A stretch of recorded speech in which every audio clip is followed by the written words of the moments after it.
All right. Hey, everybody. It is Coach. I am Coach Stacy Lynn. I just muted my Amy Grant CD. I don't want to get hit here with a music violation on YouTube, but I wanted to come in here today just for a few minutes. I don't know, maybe 15 minutes. Okay. And share some things with you. Um, Because there are a lot of new people here who've just joined, I wanted to, first of all, thank you all for joining. I know some of you came through some other channels that have picked up some of what I said and said some interesting things about me. I am not going to publicly respond to any of that because I don't need to. But I am glad you're here. And I just want to introduce myself. If you are new and you don't know me, guess what? I don't know you either. But I like to get to know people. So, one of the things I wanted to share with you today is just a little bit about who I am. I mean, I am a certified master Christian life coach. That's just a title, whatever. But let me tell you a little bit about me because I've actually had quite a few of you ask some questions in the comments. And um, so I'll tell you. Okay, I'll give you the basic stuff. I'm almost 58. I know my hair betrays me. This is naturally curly hair. And yeah, I have been on the receiving end of insults from people who don't like curly hair. Uh, I always get, I always, you never really hear people insult people with straight hair. It's always curly hair. In fact, in the movies, it's usually a crazy person that has curly hair. So, but you know what? I don't care. I have naturally curly hair. This is my natural color. And I like it. So people who want to insult it, whatever. Um, I love to read. And my latest book read is Theo of Golden. Now, I have to tell you, this is an interesting um, thing. I haven't read a novel in like decades. When I was doing my show Bible News Radio, I interviewed hundreds and hundreds of authors. And so I've looked through a lot of books, but I haven't read a lot of books. And I was in a Bible study earlier this year, and the women were raving about this book, Theo of Golden. And so I was like, you know what? All these women keep saying how great this is. So I checked it out. Um, I bought it, and I'm on page am I on? I am on page 111. Now I know a little bit about Theo's background, people. This is actually a very good book. And if you haven't read it and you want to see the good in people, good book. Now, obviously, I haven't finished it yet, so I can't tell you if I like how it ends. But it's kept my attention, which says a lot because I generally read fiction, not nonfiction. But this might actually get me back into fiction. I love to read. I love to write. I've written two books of my own. This one, Consider the Time. This is a devotional. And my other book, Pickleball Faith, Inspiration on and Off the Court. And that is a book that I wrote. And it was my first book, and it's done very well. It's been out over 3 years. It's sold consistently that whole time.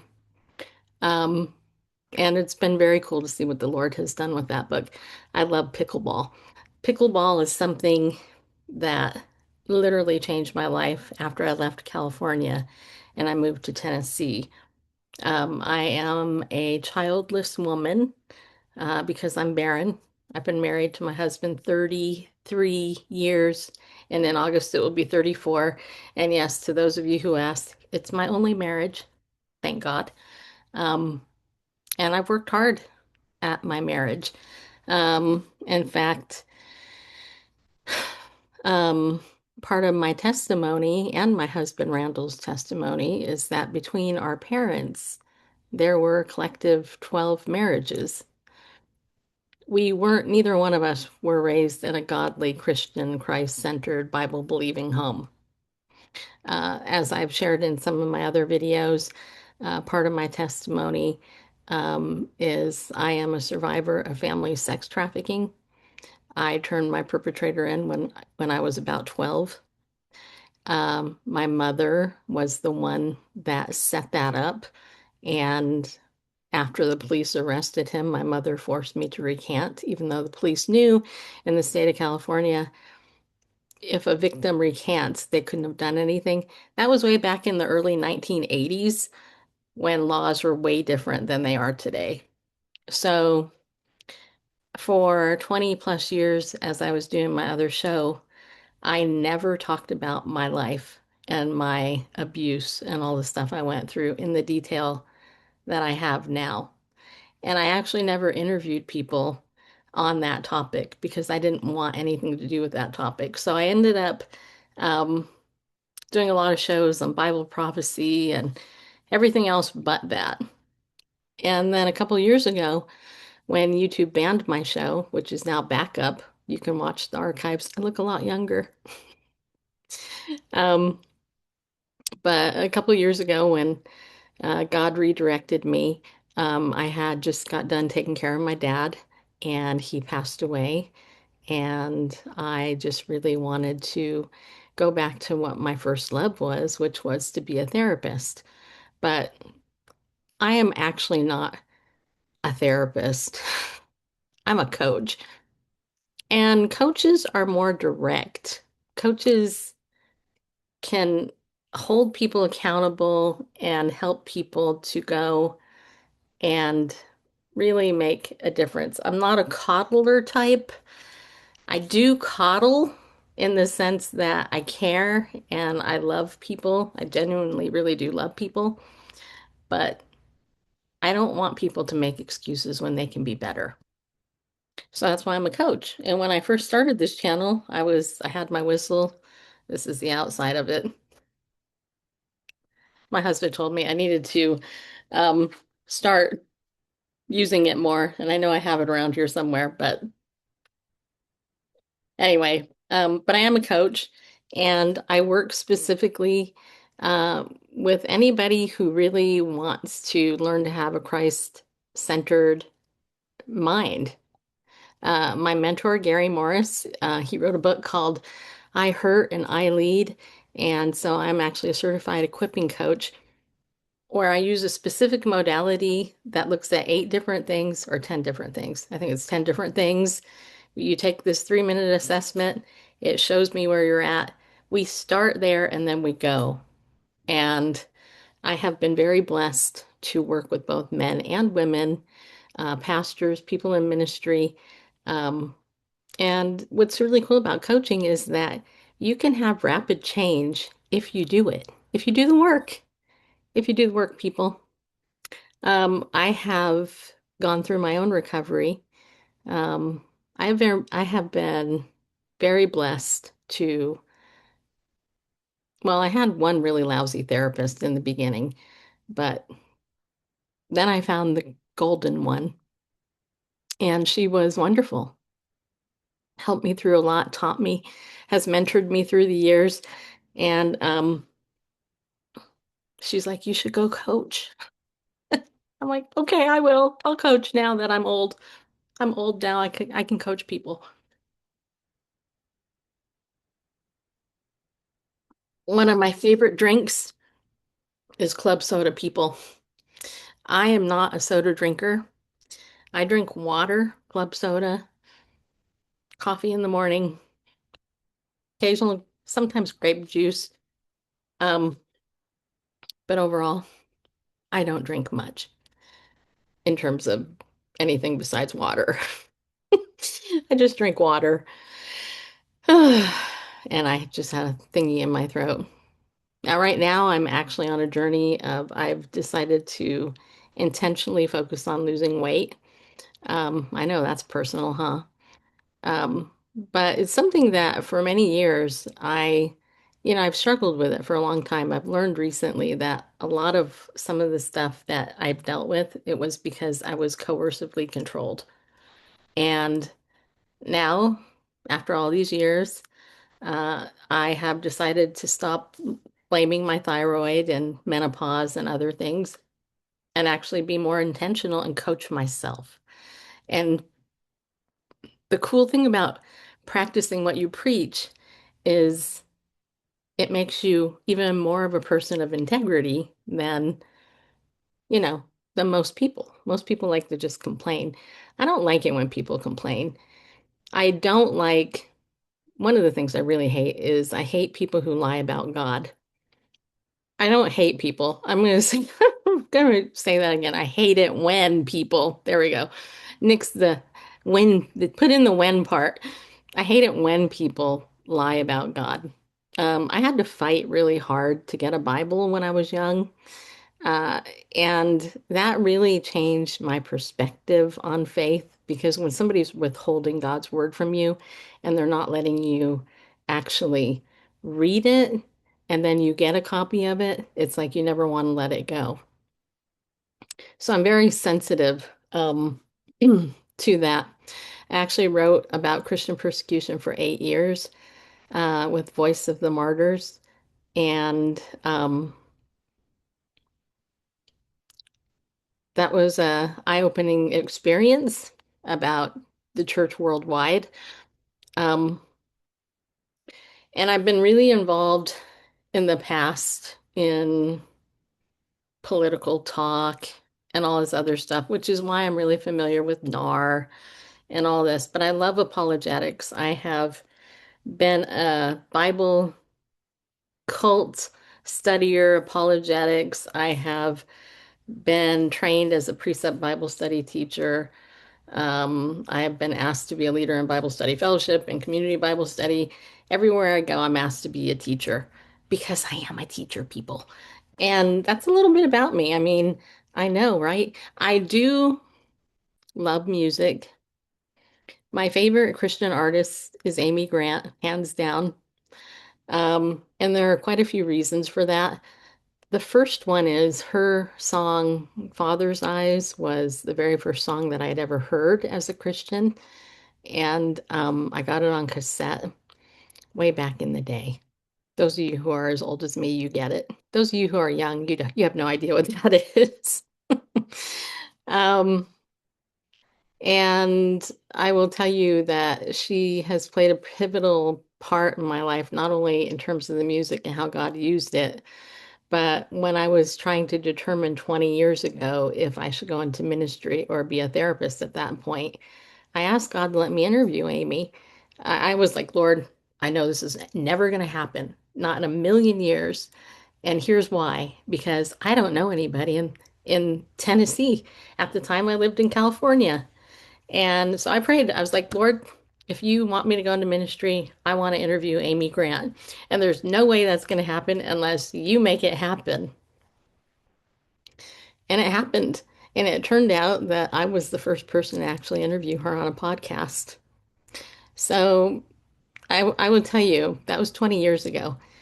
Amy doesn't know how many doors that opened for me and how many people I was able to share the gospel with as a result of that.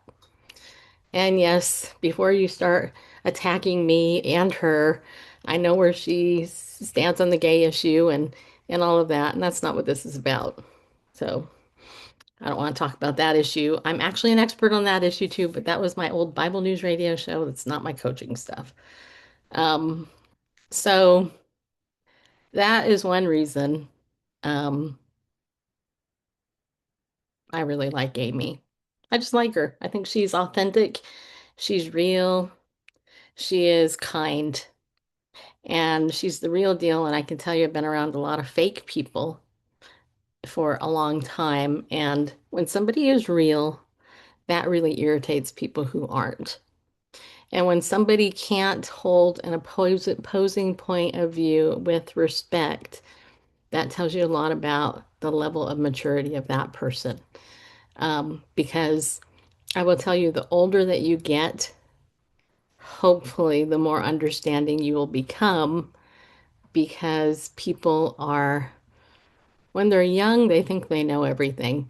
When you get old, you don't know anything. And you know that. And I'm not that I'm super old. I play pickleball with people 20 years older than me. Um, and my dad was 40 years older than me. So I have a real eclectic um, background in that regard. Now, my mom and my dad were both very interesting people. My mom was she died when she was 57 of cancer. She was the epitome of evil. And I don't say that in a mean way. I mean, I say it I say it because it's actually true. And I mean, I understand narcissism because she was one. And she was actually probably close to a sociopath because of what she did to me and how she betrayed me, right? And it's taken decades for me to actually talk about it.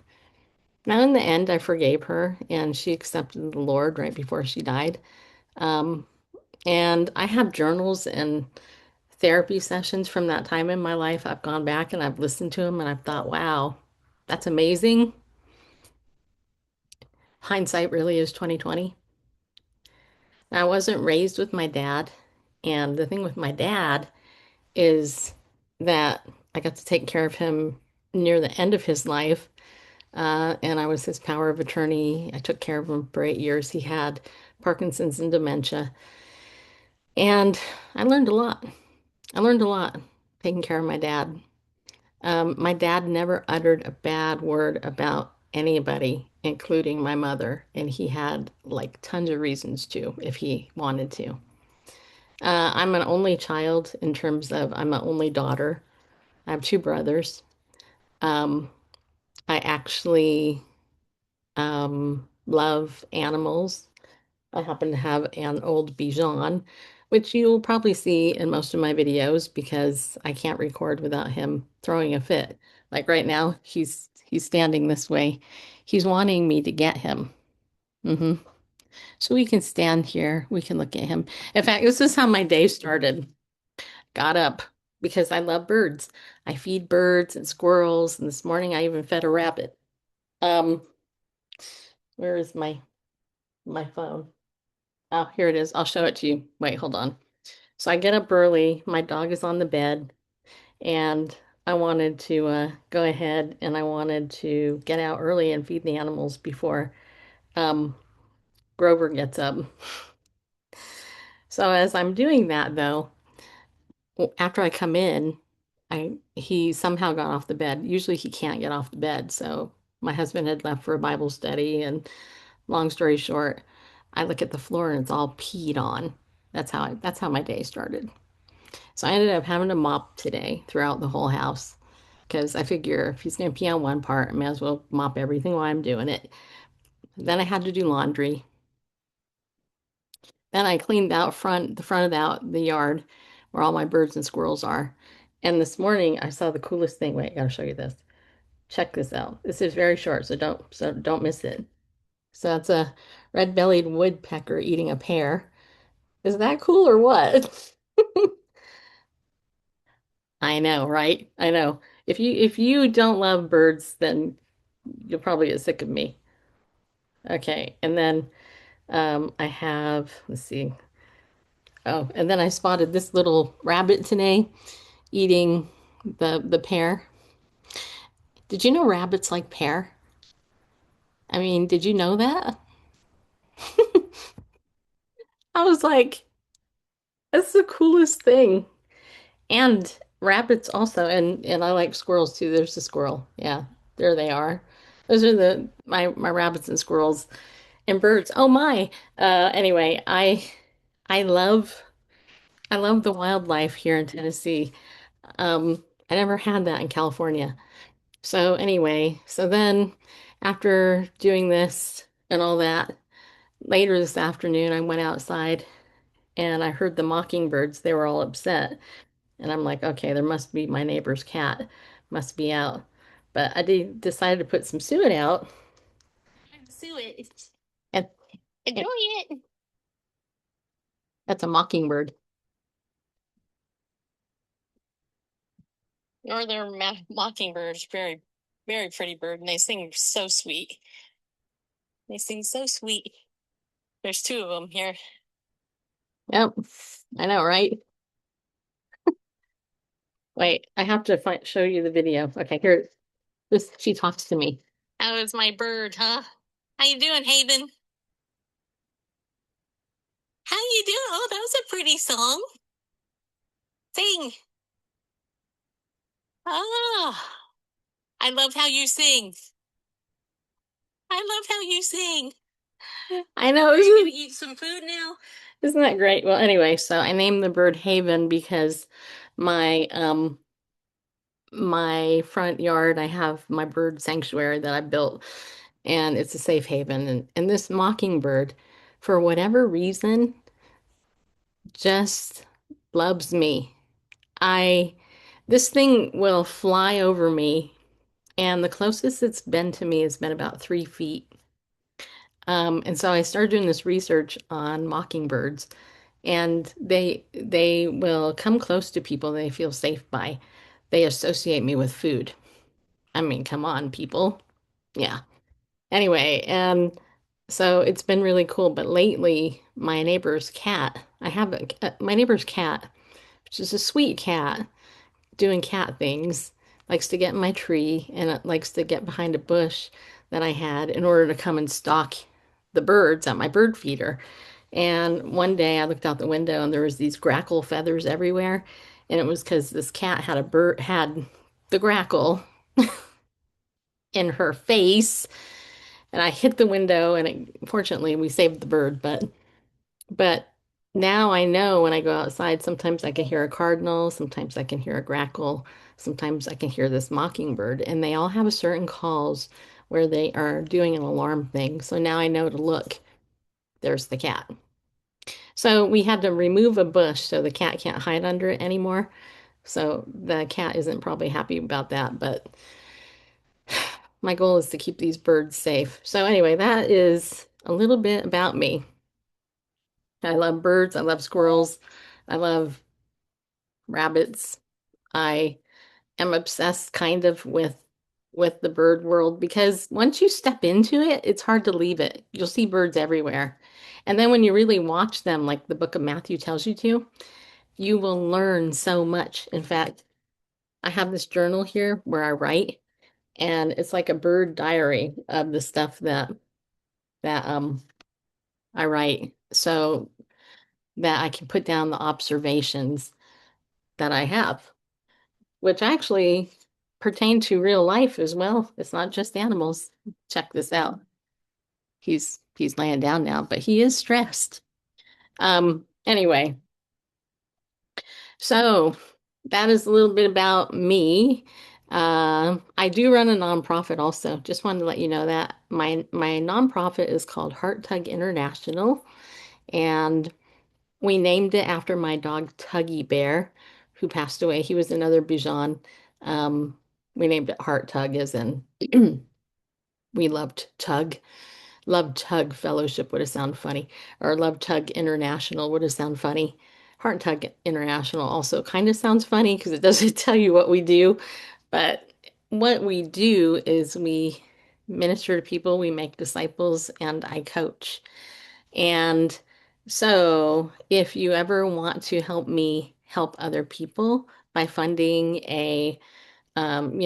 coaching, I have a coaching section in there. You can designate your gift to coaching. And when I get people who need that and they can't afford it, I do coach them. So, so if you want to help with that, I would love it. This is a ministry for me, what I do. And yeah, I just want to let you know if you need somebody to help you through a struggle and you want some accountability and you really want to go forward, then check out my calendar and set up a time to meet with me.